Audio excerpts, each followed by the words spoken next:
Hello everyone, welcome to my channel. My name is Aparna, and in today's video we are going to continue with our chapter. In last class we have started gravitation chapter. So let's start. Example 1, let's see.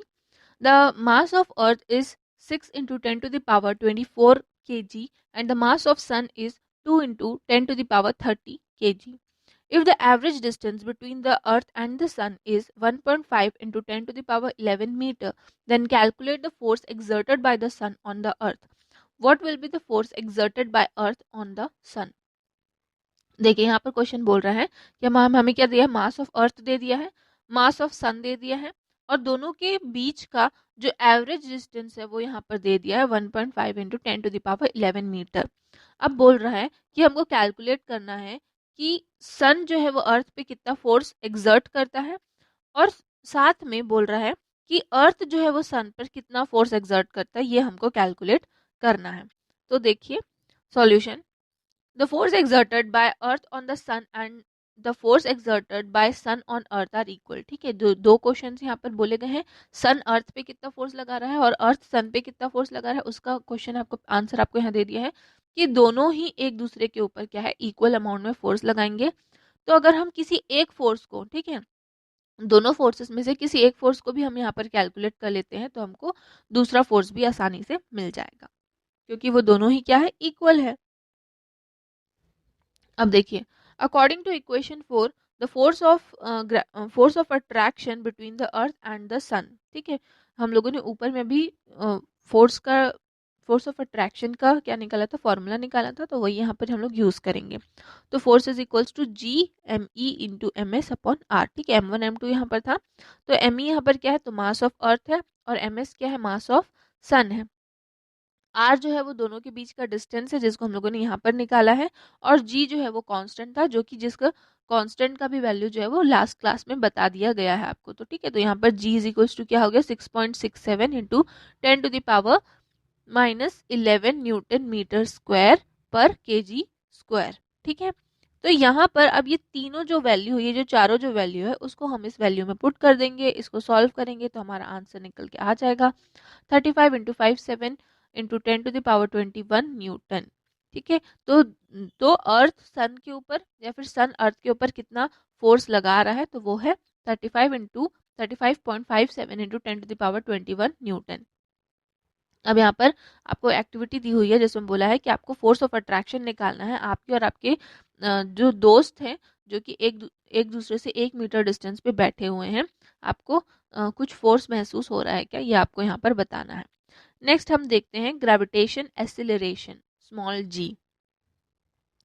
In the chapter of motion, you read that when a body is subjected to a force, an acceleration is produced in the body. The acceleration produced in a body due to Earth's gravitational force is called as gravitational acceleration. Gravitational acceleration is denoted by small g. From equation 4, and with the help of Newton's law of motion, we can find out the value of small g. Suppose that a body of mass small m is placed on surface of Earth. Earth exerts a force of capital F on that body. देखिए क्या बोल रहा है कि हम लोगों ने motion के चैप्टर में पढ़ा था कि जब कोई बॉडी जो है वो फोर्स, जब किसी बॉडी में फोर्स लगता है तो एक एसिलरेशन भी वहाँ पर प्रोड्यूस होता है।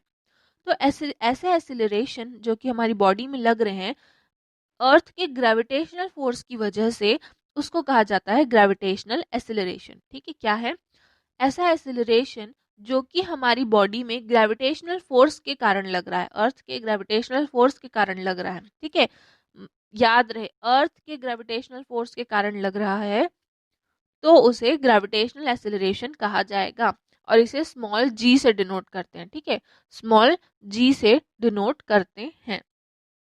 अब इक्वेशन 4 जब ऊपर में हम लोगों ने देखा था वो इक्वेशन 4 को अगर हम लेते हैं और साथ में जो न्यूटन्स लॉ है जो कि मैंने आपको मोशन वाले चैप्टर में पढ़ाया था, उन दोनों के हेल्प से हम लोग जो स्मॉल जी है उसकी वैल्यू यहाँ पर निकाल लेंगे।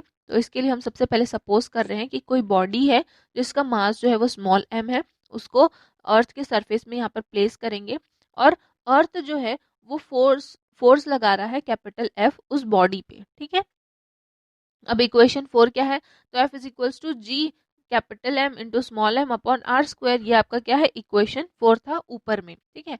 अब ये हम लोगों ने यहाँ पर इक्वेशन 5 यहाँ पर ले लिया है। अब मास ऑफ m क्या है, मास ऑफ अर्थ है, r डिस्टेंस है दोनों के बीच का, अर्थ सरफेस का और सेंटर का, स्मॉल m जो है वो बॉडी का मास है। अब यहाँ पर सेकेंड लॉ, हम लोग second law of motion use कर रहे हैं। If the acceleration is g, ठीक है, स्मॉल g एक्सेलरेशन, ठीक, f इज इक्वल्स टू क्या होता है आपका, सेकेंड लॉ ऑफ मोशन में f is equals to M A होता है, ठीक है। तो a यहाँ पर क्या रहता है, एक्सेलरेशन रहता है। तो क्योंकि यहाँ पर हम लोग ग्रेविटेशनल एक्सेलरेशन ले रहे हैं तो a की जगह हम लोग रिप्लेस करके g ले लेंगे, तो f is equals to M G. ये हो गया हमारा सिक्स्थ इक्वेशन। अब ये फिफ्थ और सिक्स्थ इक्वेशन को हम लोग ले लेंगे और फिफ्थ और सिक्स्थ इक्वेशन को दोनों को इक्वेट कर देंगे। ये जो एफ एफ है ये आपका क्या है, जो LHS साइड है वो इक्वल है, तो हम लोग को RHS साइड को भी यहाँ पर इक्वल करना है। तो हम लोग दोनों RHS साइड को यहाँ पर इक्वल कर देंगे, जो कट रहा है यहाँ पर काट देंगे, जैसे यहाँ पर भी m है यहाँ पर भी m है, तो ये दोनों ही क्या हो जाएगा, कैंसिल हो जाएगा। तो small g is equals to G M, G capital M upon R square. तो ये हो गया हमारा सेवेंथ इक्वेशन। अब हम लोग यहाँ पर क्या कर रहे हैं, जो वैल्यू है उसको यहाँ पर पुट कर देंगे। With the help of equation 7 we can calculate the value of g। इसके लिए हम लोगों ने जो मास है, जो हम लोगों ने ऊपर में निकाला था, मास ऑफ अर्थ पुट कर दिए, रेडियस ऑफ अर्थ को यहाँ पर वैल्यू को पुट कर देंगे, और जी जो है वो तो आपका कांस्टेंट था, तो हम लोग इन सब की वैल्यू को क्या कर देंगे, वैल्यू को यहाँ पर पुट कर देंगे। तो हमारा आंसर आएगा, कैलकुलेट करने के बाद में हमारा आंसर आएगा जी इज इक्वल्स टू 9.81 मीटर पर सेकेंड स्क्वायर, ठीक है। ये हमारा आंसर आएगा। इसको कभी कभी सिंप्लीफिकेशन फॉर्म पे लिखने के लिए हम लोग क्या करते हैं, 10 का यूज कर देते हैं, ठीक है। ये 9.81 है तो क्लोज टू 10 है। तो अगर हमको कभी सिंप्लीफाइड फॉर्म में मैथमेटिकल कैलकुलेशंस अगर करने हैं तो हम इसको डायरेक्टली 10 भी ले लेते हैं, तो ज़्यादा कुछ फर्क नहीं पड़ता है उसमें। तो हम लोग जी की वैल्यू 9.81 मीटर पर सेकेंड स्क्वायर ले सकते हैं, या फिर 10 मीटर पर सेकेंड स्क्वायर भी ले सकते हैं। Does the value of g dependent on the mass of the body, volume, nature, density, position above the surface of the earth, or the distance between the center of the earth? Which all factors amongst are more important? Is the value of g on the equator of earth and the poles same? Where will its value be better? Discuss with your friends। ठीक है, देखिए यहाँ पर आपको question पूछा है कि जो यहाँ पर g है, स्मॉल g है, वो किसके किसके ऊपर डिपेंड कर रहा है। क्या वो वॉल्यूम के ऊपर डिपेंड किया, नेचर के ऊपर डिपेंड किया, डेंसिटी के ऊपर डिपेंड किया, पोजीशन के ऊपर डिपेंड किया। तो ये किसी भी इन सभी चीज़ों के ऊपर डिपेंड नहीं किया, बल्कि उसका मास, जो बॉडी अर्थ का जो मास है उसके ऊपर, और साथ में जो दोनों के जो बॉडी मतलब जो रेडियस था उसके ऊपर यहाँ पर डिपेंड किया। और क्या क्या फैक्टर्स हैं जो कि आपका ग्रेविटेशनल एसिलरेशन